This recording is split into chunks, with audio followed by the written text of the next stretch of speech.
This is eRadio.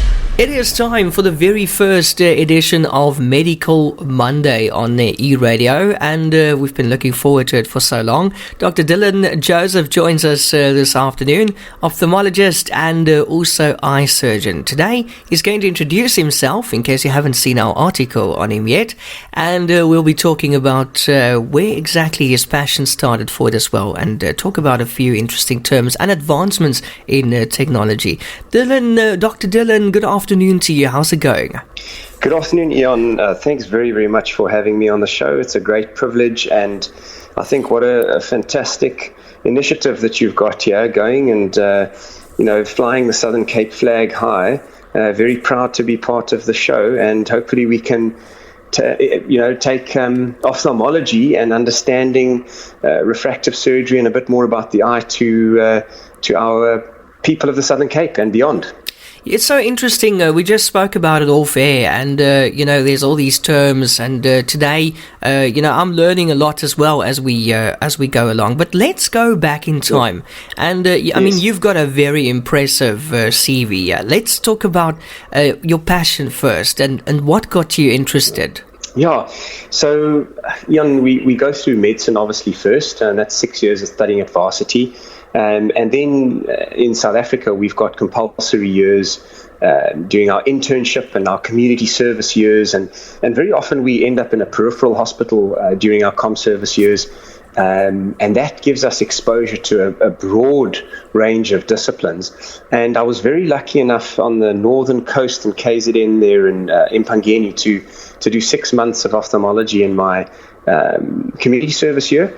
And I stayed on as a medical officer for another year there. And it was in that time where I realized, the power of, changing lives through changing vision. We used to see people that were literally brought in with a white cane by their aunts and uncles and children because they couldn't see where they were going. Wow. And if you think about cataract surgery as a commonly performed procedure, and cataracts are the most common cause of reversible blindness in the world.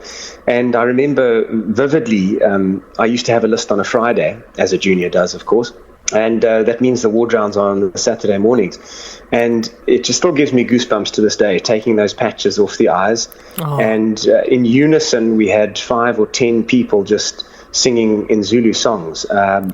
And it was a life-changing moment for me. And from that day, I decided this is what I want to do. I want to be in the line of changing lives and empowering people to see again. And for me, there's no greater gift than to bestow that upon someone. And from there, I worked in another peripheral hospital in Kroonstad for a year, looked after that eye department before specializing for another 4 years in Bloemfontein. Now, Bloemfontein was a wonderful varsity, had fantastic education, and then went straight into private practice. And moved to the garden route from 2012 to 2015. Moved down here and practiced general ophthalmology and really enjoyed that.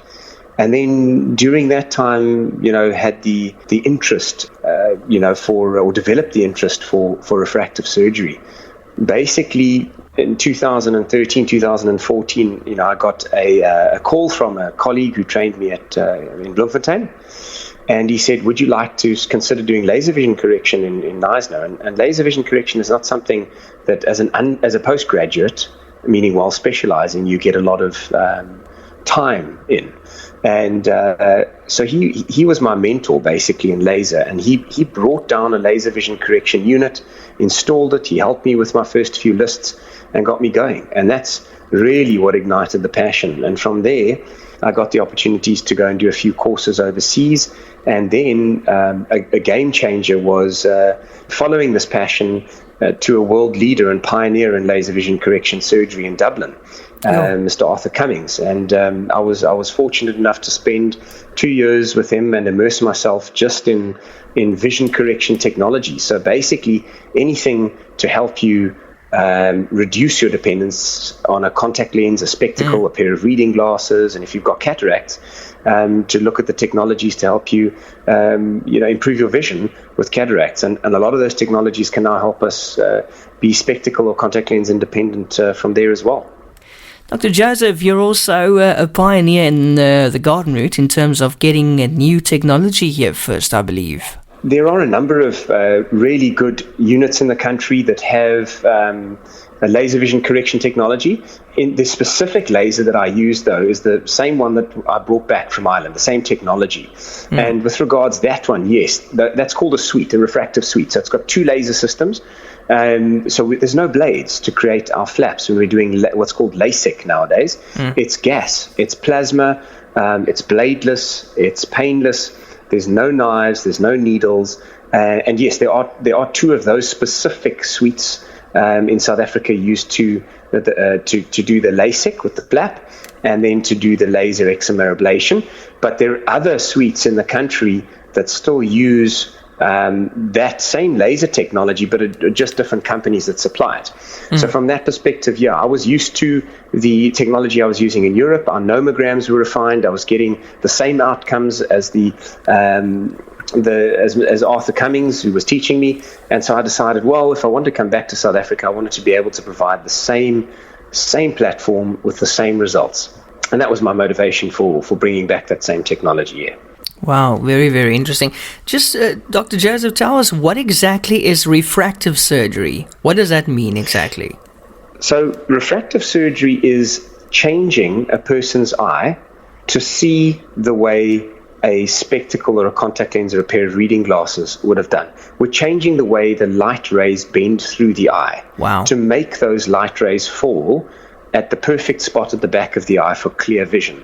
So refractive surgery encompasses a number of different procedures. So the first procedure that we can chat about is something called laser vision correction, and there it's subdivided into LASIK. LASIK is where the one laser I told you about now creates an ultra-thin flap on the top of the cornea, and we can program these lasers now to create 100-micron flap. That's 0.1 millimeters in thickness. Wow. With a perfect edge on a 5-millimeter hinge. So the architecture is really better than anything else can do in current day technology. So the recovery of LASIK is super fast, and people are generally seeing within 4 to 6 days what their contact lenses and their spectacles gave them. Wow. The alternative to LASIK is to do what's called a surface treatment, and on our platform that's called Streamlight, which is a one-step no-touch technique, which is really elegant. It just takes a bit longer to recover visually, and the 3 and 6 month data show that the visual results are identical to LASIK. We make that decision based on the patient's anatomy, based on their scans, and what's going to be the best procedure suited for their eyes. If they're not a good candidate for laser vision correction, we can consider something called an implantable contact lens. Now, sometimes we see patients that are minus 15 or plus 10 or plus 7. They're outside what we call the FDA guidelines, the Food and Drug Administration guidelines of laser vision correction. And if they've got enough space in their eye, we don't fiddle with their natural human lens. What we do is we plant a very special contact lens over their existing lens. It's impossible to see it to the naked eye. It's as quick a visual recovery as laser vision correction, and it can correct a broader amount of refractive errors than what laser vision correction can do. So these are generally people from 18 years. So anyone from 18 years upwards, can consider a form of vision correction in terms of reducing dependence on contact lenses and spectacles. And then generally our second category is for the people at 45, 50 and above, where we start getting what's called the short arm syndrome. So I'm sure you've heard of, there's a term called presbyopia, and we're all going to go through it when we hit our 40s, and that's loss of our near vision, essentially. And it's something we mourn, because it's something that we've always had for 40 years, and suddenly now it's gone, and it was a crutch that we relied on, and we're not able to see our cell phones, we're not able to read anymore. And now suddenly that's gone. And we can still do laser vision correction in this age group, but if you're not a good candidate for laser vision correction, we can consider then removing the human lens in something called a customized lens exchange. The old thought that a cataract needed to ripen and be present there before removing the human lens is basically a redundant way of thinking. If you're looking at a visual Solution, 96% chance we're able to get you something. And we can apply the same with cataract surgery. When we remove that human lens or the clouded lens, we're implanting a lens with a technology that can give you a certain range of vision depending on your visual lifestyle. So you may do 40% of your day reading at a Mac desktop distance or on a Kindle, or you may spend 40% of your day at a desktop, or you may do 90% of your activities outside. So we have special monitors that can actually pick up and show us with artificial intelligence how much time you're spending during the day with those activities. Wow. And we can then develop what's called a lifestyle match index for you based on this artificial intelligence to choose a lens that is going to suit your lifestyle. So it's going to give you the broadest range of spectacle-free or contact lens-free vision if that's what you are desiring. And that's what we've got available. That's what refractive surgery is. Refractive surgery is essentially changing the way light falls through the eye to make it fall on a point that gives you good, clear vision. Wow, what an explanation. Thank you so much. Listen, it actually sounds like you're from the future. I can't believe all this is actually happening in 2021. Yeah. But I mean, it's incredible the technology you're working with. It is, Jan. I think laser vision correction or refractive surgery is one of the subdisciplines of ophthalmology or of medicine that is evolving the most rapidly. It's at an incredible pace. And refractive surgery itself is such a subdiscipline that I belong to a college of surgeons called the Refractive Surgery Alliance. It's an international body of surgeons who are refractive surgeons specifically. And it's actually so detailed and so involved that they are looking at creating refractive surgery as a complete subspeciality away from ophthalmology, from general ophthalmology. And I think that's the way general medicine is moving anyway. If you are looking for a retinal surgeon, you've got a retinal problem, you go to a retinal surgeon nowadays. If you're looking for blepharoplasties or eyelid lifts, you're going to see someone that only does cosmetic or functional plastic surgery. It's the same with knees, same with hips, same with hearts. Everyone is sort of developing a niche market and getting really, really good at a smaller amount of components, essentially.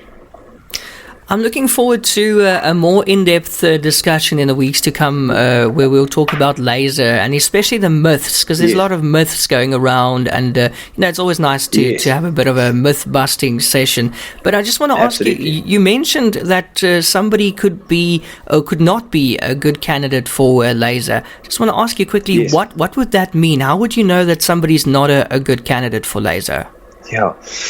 Yeah, that's a great question, and it's a question that we often debate at our meetings as well. So, even amongst refractive surgeons, we will look at a number of patients and a number of scans and say, is this a good patient for either a laser or a lens-based procedure? Now, in general, 96% of people who would like a refractive procedure would qualify. And then that's where our job becomes important to say, well, what procedure is going to be the best for you?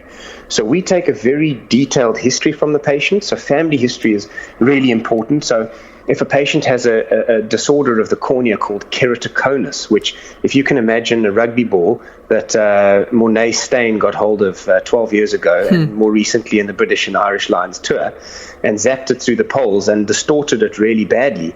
That's what a cornea looks like. It's a distorted rugby ball shape. That's called keratoconus. It's a genetic entity, and these patients are contraindications for LASIK.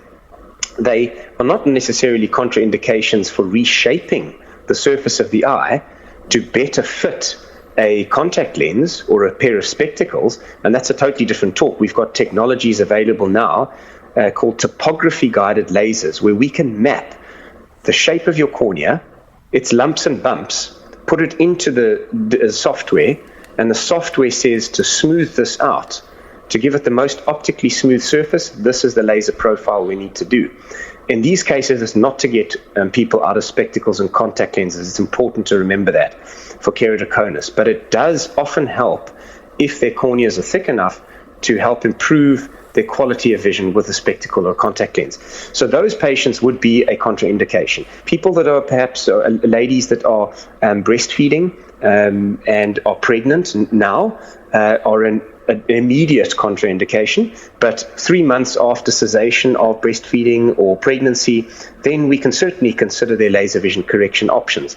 Some certain autoimmune conditions are important to watch out for, and that's why history taking is so vital, because certain conditions may have a predisposition for scarring, and if your conditions are uncontrolled, then we may consider postponing laser vision correction.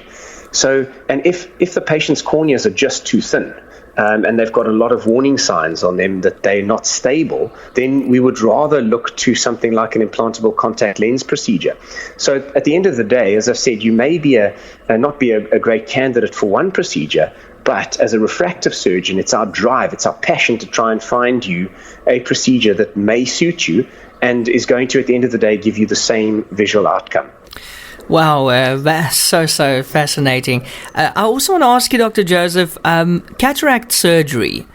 Is it true that cataracts only come and appear on the eyes of older people? So by and large, a cataract is something that we're going to develop as we expose ourselves firstly to more ultraviolet, because ultraviolet changes the lens structure and makes it more brown, so to speak. So when it goes brown, it can't filter the light rays through. So the cataract symptoms are classically, people are cleaning their glasses more often, they're turning up the bedside light to see better, and their spectacles are getting renewed or updated every 3 months because those cataracts are getting harder and harder inside the eye. Yeah. And very often people's nighttime vision starts to go for a loop as well. So they complain of glare and things aren't as clear. So, and as we get older, generally from 55, 60, 65, yes, cataracts are an aging phenomenon, an ultraviolet phenomenon. It's going to happen with all of us. But there is a subset of people who perhaps have other metabolic disorders like diabetes, and they can develop cataracts at a very early age, in their 20s, in their 30s. Wow. And they would need surgery to have those cataracts removed. And once again, you can still consider premium lens implants to try and reduce their dependence on spectacles.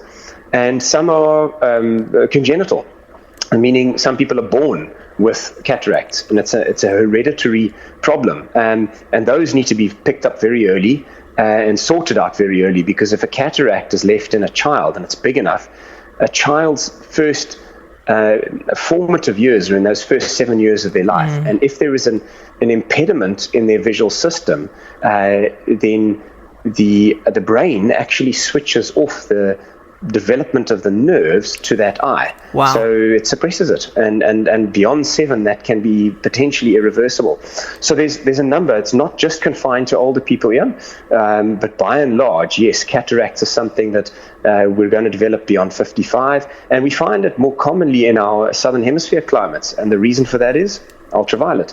Our UV index in southern hemisphere countries is much higher than in the northern hemisphere. So where I worked in Ireland, the presentation of cataract development tended to be a lot later. So in your 70s, 80s, and 90s, as opposed to your 50s and 60s here in South Africa. Now, cataracts, what exactly is happening in the body that's causing cataracts? Is it just the growth on your eye, or like a little lens that, Yeah, so that's a great question, and I wish I had a video to show you. And we've got some great 3-dimensional video software that I show my patients at the practice. It's a common misconception that a cataract is a membrane that grows on the outside of your eye. It's not that at all. So inside your eye, behind your pupil, so the pupil is that little black hole you see in the middle, right? Yeah. The iris is the colored part around the pupil, and behind that structure you've got the human lens. Now the human lens is attached to tiny little ligaments, which are in turn attached to muscles, and those muscles control the ligaments and then in turn control the shape of the lens. So depending on whether we are focusing on an object for near or focusing on an object for distance, these muscles either contract or relax to allow the lens to become more globular or to become flatter. So the light rays then change their effective position where they're falling at the back of the eye. Now, cataract development, it starts with actually a process that we undergo called dysfunctional lens syndrome. And that typically starts happening in our 40s. It doesn't mean we've got a cataract. It means the lens inside the eye is starting to dysfunction. Why? Because it starts to develop or undergo a process called sclerosis. And sclerosis is hardening, all right? Apart from the hardening, due to a number of metabolic processes that happen in the lens, it starts changing color as well.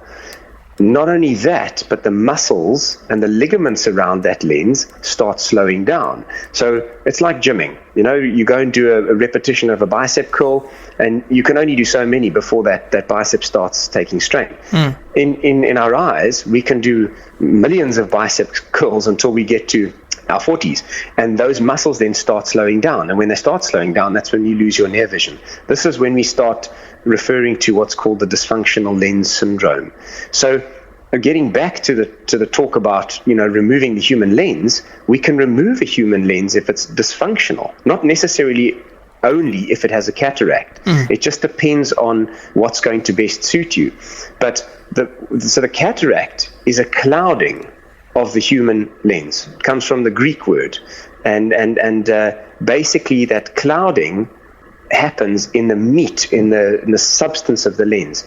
And as it starts clouding over, becoming brown yellow, imagine trying to shine a light ray through a frosted pane of window. What's going to happen to the light on the other side? It's going to scatter, isn't it? Yeah. So your image quality on the other side is going to degrade. It's the same thing happens when the human lens is cloudy. As the light rays travel through it, they're going to scatter. So people's image quality starts degrading. So it's a common misperception that a cataract is on the outside of the eye, and it's not something we scrape off. But we do need to take you to theater. And I mean, with today's modern ways of anesthesia and technology, it's so minimally invasive that we do our surgery under topical anesthesia, which means drop form. So all we put is numbing drops onto the surface of your eye, and our anesthetist puts up a drip for you that it makes you very drowsy. So you're not asleep, and you literally, you're in theater 20 minutes, half an hour. You go home with a clear eye shield. So not in the old days where you had to actually sit in a dark room for 3 days with a patch on the eye. Oh my. I mean, all our wounds that we make are self-sealing. It's 2.5 millimeter wounds. There's no stitches involved. And you basically are, in 98% of cases, up and running and functional the next day. Yeah. So it's certainly a procedure that a lot of people have fear, because I agree, it's your in my opinion, it's your most precious sense. There's a big debate as to whether hearing or sight is the most precious of the senses. But you know, so people's concerns and questions are very valid, but that's what ophthalmologists are there to answer. They, you know, to put their minds at ease, and very often after a person's had their first eye done, they say with a smile on their face the next day they're looking forward to the next one. Wow, that's so cool. Can you see when somebody's got a cataract? Can you actually see it on the person's eye? So unless it's a very dense white cataract, basically stage 4 lens changes, what we call stage 4, are the most advanced cataract changes, where they become white or brunescent. So yes, those you can see, and those are the type of cataracts I was referring to in my Nguelazan days up on the north coast, where no light gets through, or very little light. What the patient can then perceive is literally shining a light. They can't see your hand, they can't count your fingers. That's a really dense, hard cataract, and you're not going to miss that with the naked eye, basically. But when you're examining patients, we've got new diagnostic tools now, especially for the younger patients, where we are considering, do we do laser vision correction, or are we going to do a lens-based procedure? We've got a machine called the HD analyzer, which measures scatter off the eye. So it actually sends rays through the eye, which can determine if there is significant scatter coming off the lens. And remember, I told you, earlier, one of the symptoms or one of the problems with the cataract is it causes light scatter. We can't see light scatter clinically, and we may see very, very early subtle changes in the lens. But these machines quantify the change for us to say definitively, yes, we should be looking at removing this lens because there are early signs of cataract. But most of the time, we're looking at an eye or looking at the lens under 16, 25, 40 times magnification.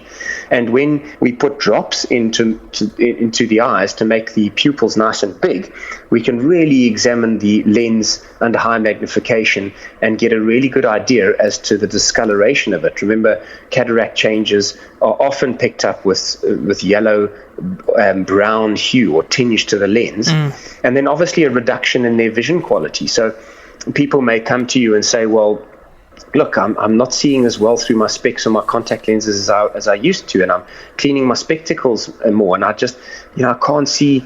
I have to turn the bedside light up brighter to read at night, and just my quality of vision just doesn't seem what it used to be. And you can test their vision, and sometimes the only way we pick up cataracts is because there's a slight loss of color. So we can measure that as well. They may still be seeing pretty well with their specs or contact lenses, but if there's a slight loss of color and it's affecting your quality of vision, it's affecting your quality of life, then we must do something about that. Yeah, exactly. Dr. Joseph, just in closing, am I correct in saying that your main goal is to get people to be less dependent also on glasses and on contact lenses? Well, I think it's become a passion of mine because I see the difference that it makes to a person's life. I think, any form of eye surgery, being more specifically cataract surgery or laser surgery, changes quality of life. And that is my passion. And not necessarily, we're not going to get everyone out of spectacles. And there's 4%, 5% that we perhaps can't get completely spectacle independent. And there's a counseling process because most of the options that we have or that we show you do involve some form of compromise. And it's important that the patient sits down with the surgeon and discusses that journey and sees which form of compromise is going to be best for them. But at the end of the day, my patients that come to me say, well, I'd like to be out of glasses for my reading and for my distance. And being able to empower them with that gift or give that gift to them is what drives me. So in summary, I love what I do. I love the surgery, but mostly I really enjoy the difference that it makes to people's quality of lives. And some patients with cataracts come to me and they say, listen, they want to be back in their spectacles because they feel naked without their spectacles. And there's definitely a number of people that do. And that is absolutely 100% perfect. And it's important then afterwards that we say to these patients, right, at the 6-week mark, once they're settled, here's a referral letter back to your optometrist, and they can have their varifocal spectacles made up, or their readers made up again afterwards, or their photochromics. A photochromic is something that tints as you go from inside to outside, so it goes dark. There's fantastic technology in that realm as well, and it's entirely dependent on the patient and their lifestyle. What is their choice? And I try my utmost best to cater for their visual demands and their choices made. Well, this is so interesting. And that's it for our first edition of Medical Monday with Dr. Dylan Joseph. Dr. Joseph, how do we get in touch with you? Yeah, so we're based in Knysna. Our offices are here. Our landline is 044 150 0085.